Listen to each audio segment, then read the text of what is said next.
If you have paid close attention to a games page in Steam, then you might have noticed that most of the games nowadays require a 64-bit computer. And you must be knowing that there are two types of computer in today's technology, which are 32-bit computers and 64-bit computers. So what is the difference between these computers? This is exactly what we are going to find out in this video. Before we jump into the main difference between these two types of computers or processors, you need to know about CPU registers. These are like containers which are located inside the CPU, and the access to these containers is really fast as compared to your RAM or your hard drive. So any application that you try to run loads from your hard drive onto your RAM, which projects it to the cache, and the cache stores it at the CPU register if it is a high priority process, so that the CPU can access it whenever it wants with a high speed.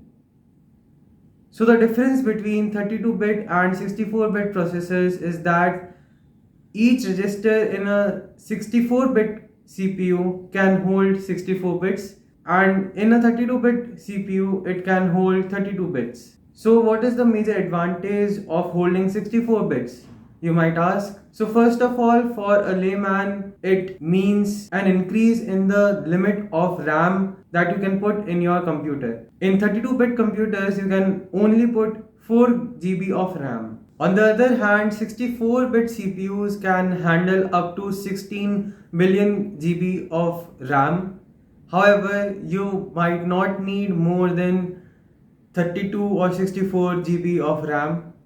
If you do need it, then who are you?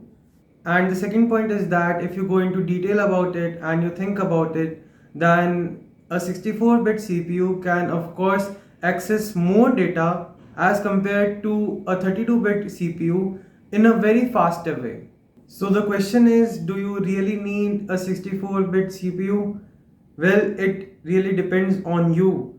What is your workflow and what you want to do with your computer? Most of the applications nowadays support 32-bit as well as 64-bit computers, and for your knowledge, any 64-bit computer can easily handle 32-bit tasks. Also, if you are given an option between these two, then please go for 64 bits because 32 is outdated.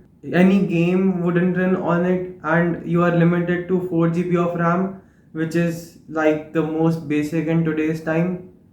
So there you go. These are the major differences between them, and the only downside that I could think of is really the price range between 32 and 64 bits, but it's actually not that much nowadays. So it is my conclusion that you should go for 64-bit processors. This is all for today's video. Please subscribe for more content like this one, and I will catch you guys in the next one.